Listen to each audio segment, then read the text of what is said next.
Hi friends, my name is Bhavya Mangla. I'm IITF qualified auditor doing audit for the automotive sector for the last 20 years. I'm again back with a very interesting topic, and today I'm going to talk about the principles of auditing as per ISO 19011. And by the time this video will end, you will understand what exactly are the 7 principles with respect to auditing, why they are important, and how we can effectively implement in different kind of audits. Well, when we talk about principles, the principles always remain same irrespective of where we are. So for example, honesty, integrity, anything with respect to what you have to behave with the people here, maybe in India or maybe in any other country, that will always remain same. Principles never change. Something similar is with respect to the principles of auditing, which is as per ISO 19011 2018 version. When we talk about auditing, primarily there are 3 kind of auditing: the first party audit, second party audit, and third party audit.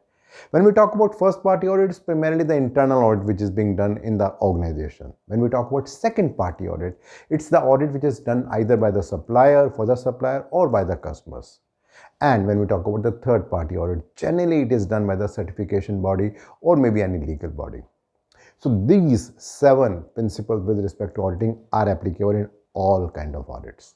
And this particular clause is clause number 4 in 19011, and it's a very important clause there.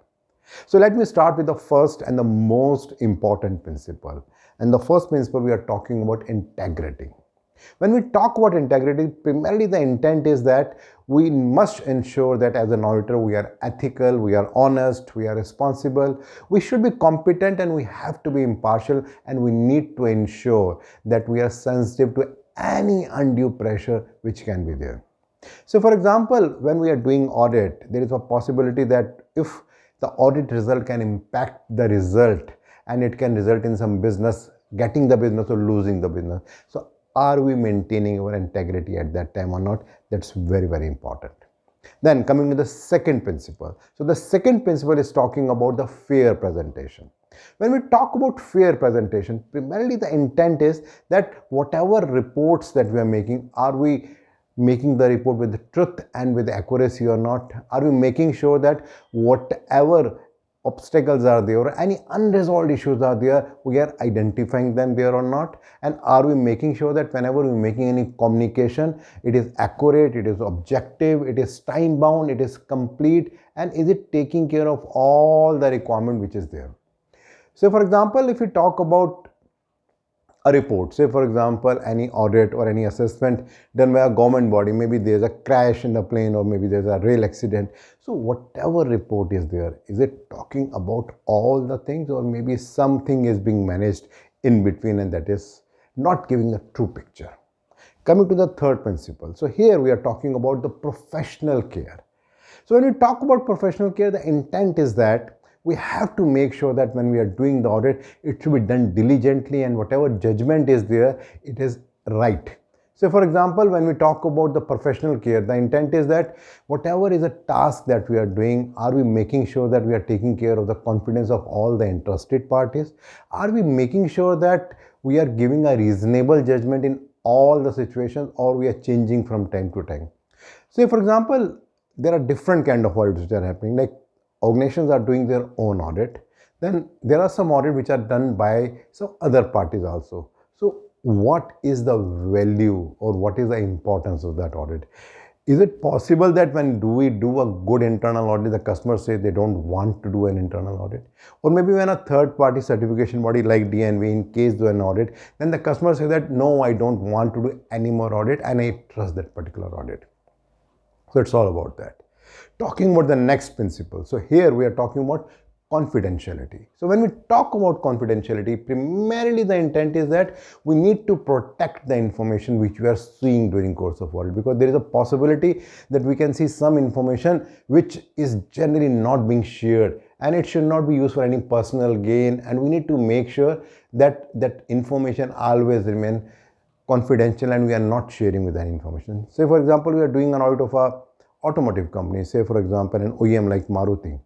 So at that time, there may be some new design which is coming up, some new technology is coming. Now these days we are talking a lot about electrical vehicle or so many new technologies, biofuel. So there can be certain things which we may see as an internal auditor or as an external auditor. How often we are taking care that whatever information that we are seeing, that is remaining confidential. That's about that. The next principle, very interesting principle, is talking about independence. So when we talk about independence, primarily the intent is that whatever audit that we are doing, are we making sure that we are free from bias or any conflict of interest? So for example, while doing the internal audit, are we taking care of this information that we are not biased towards one particular process and we are doing very in-depth and detailed audit in another process? We are giving more non-conformity in one process, but we are giving less non-conformity in another process. So that is something with respect to this particular thing. So it's very important that when we are doing audit, we need to be careful about all those things.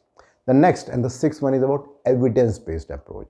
So here the intent about this particular principle is that whenever we are doing any audit, we need to make sure that whatever audit findings are there, we are supporting with some objective evidence, because if we are not giving any objective evidence, whatever information that we are passing, that will not serve any purpose. And it's also important that that particular objective evidence should be verifiable after a long time also. So for example, we do audit of a purchase process and we identify the gap there. We just specify that the purchase order is not meeting the requirement. But if is it giving any evidence? We are not talking about the purchase order number. We are not talking about the date. We are not talking about the supply. We are not talking about the part number. So it's very difficult to understand that what exactly is the non-conformity or the finding which is there. So it's very important to take care with respect to that. And the last and the most important is risk-based approach. So when we are doing audit, we also need to make sure that we need to identify all the possible risks and opportunities which are associated in that particular process. Because unless and until we identify that, there is a great possibility that there may be something, some good thing or some bad thing which is happening, but if it is not being reported, then we will not be able to take benefit of that. So it's very important that we need to make sure that while doing the audit, we have to make sure about the risk-based approach. Say for example, we are seeing that there are certain processes which are not under control and it can result in a customer complaint.